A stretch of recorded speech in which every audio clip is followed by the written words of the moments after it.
The rural Chinese activist at the center of a diplomatic standoff between Beijing and Washington wants to leave China with his family.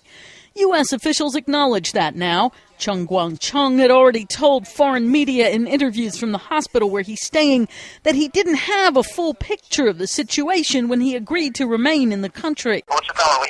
I didn't have information. No other way. No information. Now I feel the information. I've changed my mind. Chen also talked to Britain's Sky News about why he fled to the U.S. Embassy from his house, where he'd been detained for years. The government officials came into my home, wanted to beat my family to death. They've put video surveillance cameras on the roof and inside my house. U.S. Ambassador Gary Locke denied Chen was forced into leaving the embassy. No, he was never forced to leave the embassy. He was threatened to do so. Absolutely not true.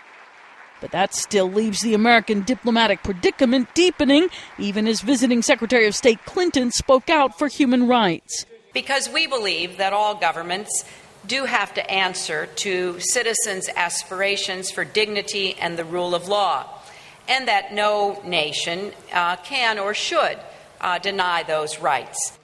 It's far from clear whether China would be willing to negotiate further over Chen's fate.